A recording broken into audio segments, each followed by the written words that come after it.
So when I really give what really DevOps means, there is four fundamental principles of DevOps.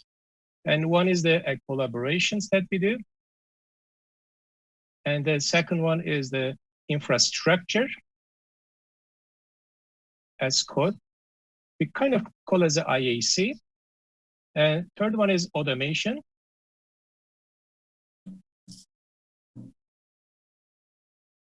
And fourth one is about the monitoring.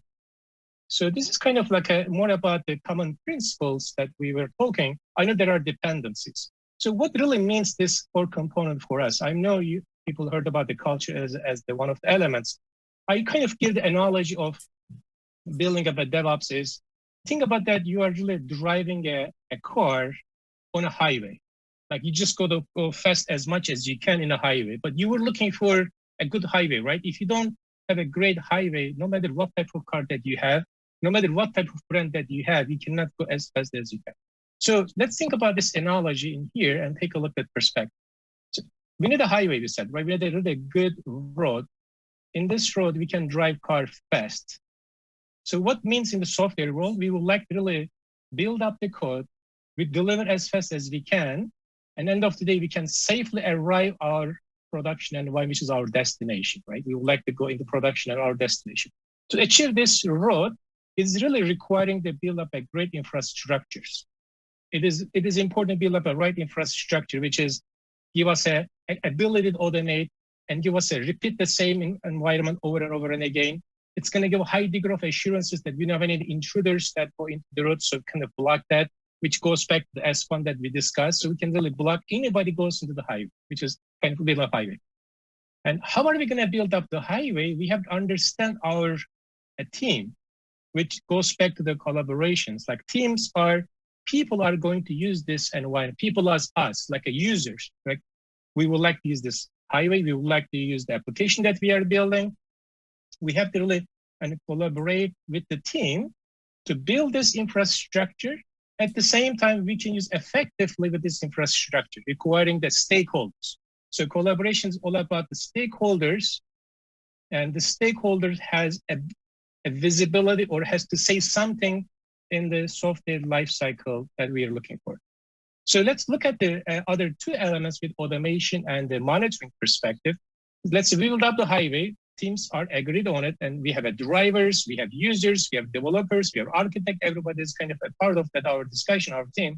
Even though we have cops on the road, which is the security people usually, right? Cops are looking for anybody goes high speed or anything else, we can trap it. Same analogy in the software world, we have cops. Cops actually helping us to go as safely in our destination. So with that concept, now we would like to automate that. What we are automating is, we don't want to have, if you're going to fast on a highway, like, you have a great car, you're going to maybe, 75 miles per hour, whatever the speed limit is, because we don't want to go about the speed limit, of course.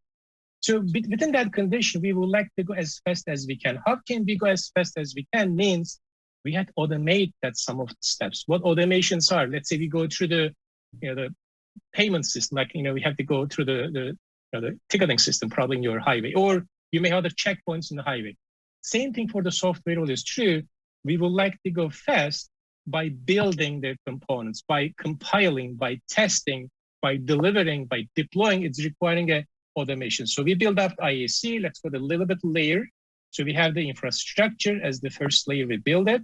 So now we put the code and application on top of here. To make sure that it is going fast, we have to use automation in our deployments. So like we can test it, we can build it. So we have this combination, we automate the build and deployment. Now, next one is, how are we doing well? Like, how are we targeting a time goes into our production environment that we have? Production environment, or we may have other testing, or we have a staging environment that we do. So go into these things like how we are doing well in terms of how we're driving. We can improve our practices, we can improve our knowledge, we can improve, and a performance of the system is requiring a monitoring. So we have to really monitor our progress, how we are doing well through the life cycle, we can get better. And also monitoring is also loaded term. We would like to monitor how application is behaving well. And also we can collect the feedback. So feedback is from stakeholders, from our users.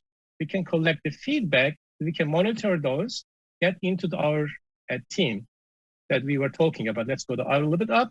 So teams, it's going to be our collaborations. People would like to share that. So like fundamentally, DevOps is building up a good way of building the software that we have to speed up. When we go fast, we have to use automation practices to go fast, because otherwise we cannot go fast. But to automate some of the component that we are building, there's another dimension in the DevOps, which is more architectural element. Like if you cannot really architect your system well, you cannot automate some of the practices. If you don't have, you have a great road, you have a great turnpike, you have a great the component that you build in your pipeline as your road. If you don't have a good car, that you cannot go at higher speed, which is the similar analogy. Like you need a good car, you need a good architect, you need a good component just so you can drive fast.